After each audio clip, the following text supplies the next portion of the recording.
Hello, Thrill Seekers. I got a question in the email, and it's another one of these questions that I lost. I'm really sorry. I really appreciate people sending me emails. I'm terrible at keeping track of things. The email's in there surely somewhere, but I can't find it. But anyway, the question was asking me about Inmo, which is a concept I wrote about in It Came From Beyond Zen and in a book called There Is No God and He Is Always With You. And I think I definitely wrote about it also in Sit Down and Shut Up. It's a concept that Dogen writes about, but it was something, the question was sort of asking, well, what's the difference between Inmo and Busho, Buddha nature, and some of these other terms, and relating them to various ideas about different things in Buddhist philosophy. And the point I wanted to make in answering this first is, in early Buddhist philosophy, in the Abhidharma and things like that predate Zen, there is a lot of analysis of concepts and a lot of kind of arranging things into very specific categories. It's almost kind of like science, or psychology or something, where each term is defined clearly and we know what we're talking about each time we use a term, and the terms are differentiated. With Dogen, it's not like that. You have terms throughout Shobo Genzo, like Inmo, which is Nishijima Roshi translates as it, but is often translated as suchness. Literally, it means it. Sometimes people choose suchness because it sounds cuter to translate it that way. Busho, which means Buddha nature, no argument usually on that. Jiko, which means self, but includes a kind of universal self more than just a personal self. There's probably other words than those that I'm not thinking of right off the top of my head. But these terms aren't narrowly defined, and so trying to say what's the difference between Inmo and Busho and Jiko, Inmo being suchness, Busho Buddha nature, Jiko self, universal self. If you're asking that of Dogen, you'd probably get one of his crazy-ass answers that he always gives, and you wouldn't get a nice delineated differentiation. But in this video, I thought I would talk about the term Buddha nature. So, the main place that you can find Dogen talking about Buddha nature is in a chapter called Busho, the Buddha nature. He begins with this quote: Shakyamuni Buddha says, "All living beings totally have the Buddha nature. The Tathagata, that's the Buddha, abides in them constantly without changing at all." And this is from the Mahaparinirvana Sutra, chapter 27. I don't know that sutra very well, but what he points out, Nishijima Roshi points out, is that these totally have, and I'm not even going to try to put this on the screen, on a terop on the screen, a little words on the screen, because I won't be able to find that character probably.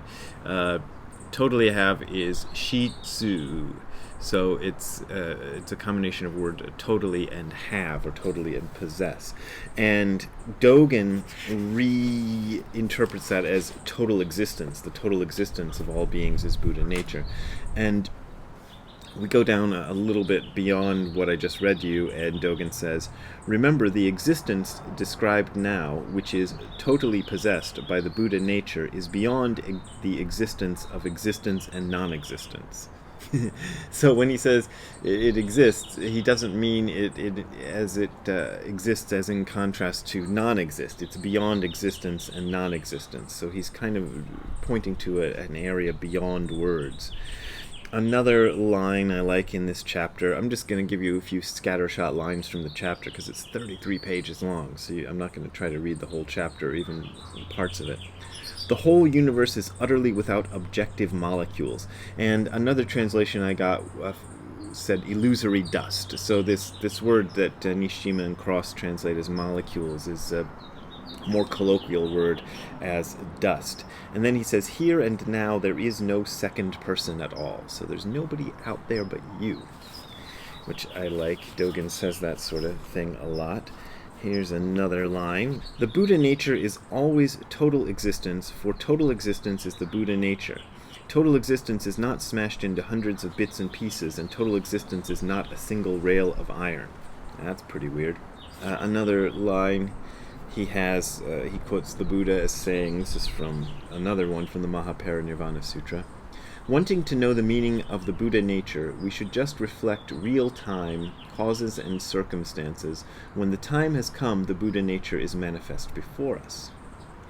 And he goes on saying that when the time has come doesn't mean you're waiting for a future time for it to come. The time that has come is now, this time.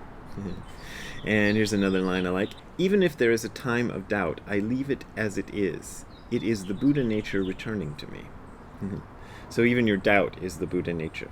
So Dogen is really confusing and old-fashioned and poetic, but I thought I'd also give you a little bit more modern thing. This is also from, as I've been quoting from before, Koben's talks on the Heart Sutra. Koben Chino Otogawa Roshi was my first teacher's teacher, and this is a little book of his talks.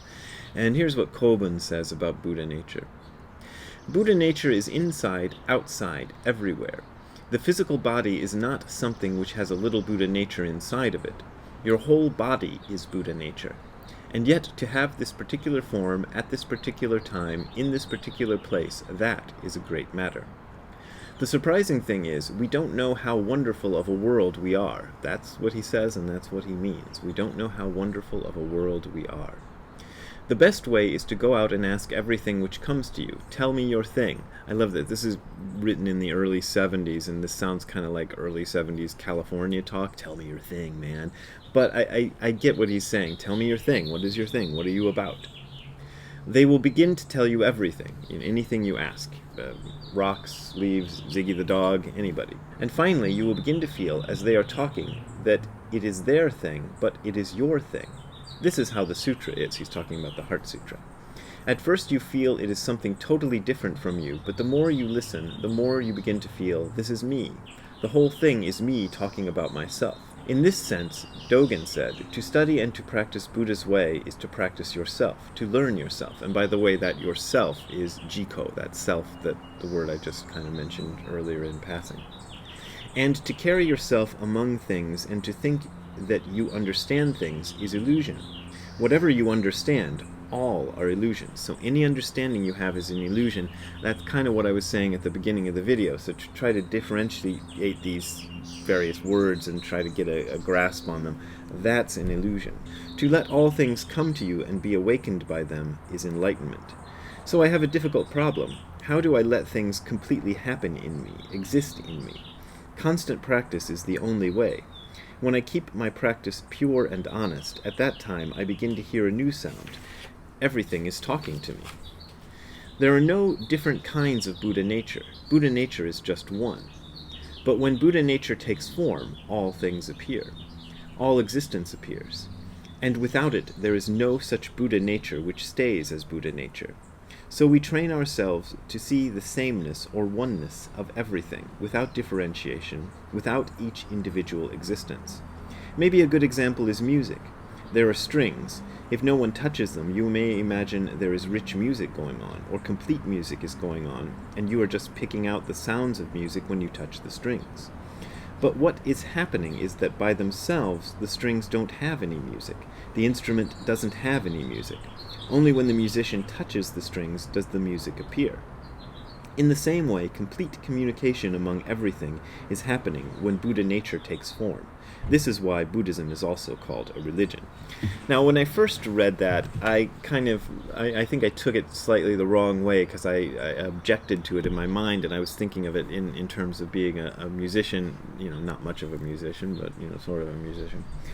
Sometimes a song just comes to you. The song seems to be out there, and the musician just channels it, and that's a phenomenon a lot of musicians, even people at a low level like me, have. But that is not what Koben is talking about. I don't think he's making that sort of a metaphor. So even though I just put that in your head, try to take that out of your head, I think what he's making is a different sort of metaphor, is that reality, the Buddha nature, takes on reality in the conjunction of subject and object. So we think subject and object are two different things, but subject creates object and object creates subject, and they are a kind of a circle together. They kind of flow together. And he's saying if you take away the subject, then the object isn't there anymore. That's what he means when he says there's no music until you touch the strings. At least that's my interpretation of it. Which is kind of different from the materialistic sort of scientific way of thinking that our society has been kind of mowing along. I don't know, mowing along is a phrase, for hundreds and thousands of years, in which we try to we try to think of the world in terms of what it would be without us. We sort of imagine that there is this world here and it's objective, and it does what it does regardless of our perception of it. And science works that way. Science works on the idea that even if there was no one here to perceive it, these things would be happening. But I think science is running up into the limitations of that these days, and the Buddhists saw the limitations of that thousands of years ago, that the subject and object are not two separate things, and I think that's where Koben is going with this. And one more quote from Koben. This is from a different chapter, from a different lecture, but this is just the very end of it. And there is another kind of faith which appears from the exact experience of Buddha nature. As ordinary knowledge, you keep this faith. Whatever you see is the myriad forms of Buddha nature. Even in the eye of a blind man, you see Buddha nature. In 100 repetitions of a lie, you see Buddha nature. And that's the way the little chapter ends, and that's the way the entire book ends. I think I know where he's going with that. That's everything you see, even if it's a misunderstanding, is still Buddha nature. And trying to make a differentiation is kind of silly. But why do we call it Buddha nature in the first place?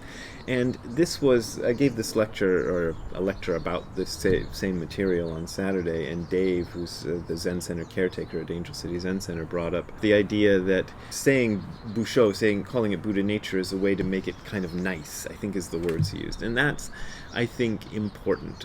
One of the reasons we use a phrase like Buddha nature is to kind of give ourselves the sense that we're flowing with it, that it's part of it, that it's something that is not something we're against. So a lot of times, especially ourselves these days in the Western world, but I think you find this all over, and you certainly must have found it in Buddha's time and Dogen's time, that we see ourselves as at odds with the world. Like the world is our enemy, and we're going to go out there and conquer it and do something to it and make it conform to what we want. And it's always doing things to us that we don't particularly like. Like I had a bad dream last night, and I didn't want to have a bad dream, so the world is doing something I don't like, or the car doesn't start or something like that. The world is always against us. But seeing it as Buddha nature, even seeing the phenomenon of a car not starting, is trying to see it as something that's being helpful to us rather than something that's against us, that we need to conquer, that we need to crush and make work the way we want it to work, which is kind of what our society does a lot of. So there is a short and confusing talk about Buddha nature. If you want to donate to me being able to make more short and confusing talks about Buddha nature and other things, you can donate to the URL you're seeing on the screen. That'll take you, or me, because we're both the same, to my PayPal and Patreon links where you can make donations. That is my only way of making a living these days, so I really appreciate those of you who support me. But if you're having trouble supporting me, support yourself. Do that first. Take care of yourself first, and then if you got any left over, I appreciate that. The crumbs you can throw off your table, I do appreciate those. So that is really nice of you, and I thank you a lot very much. And that was weird ending, but we will see you next time. Have a good time all the time. Bye. Hey Ziggy, what you digging? Hey Ziggy, what you digging? What you digging, Ziggy? What's up there?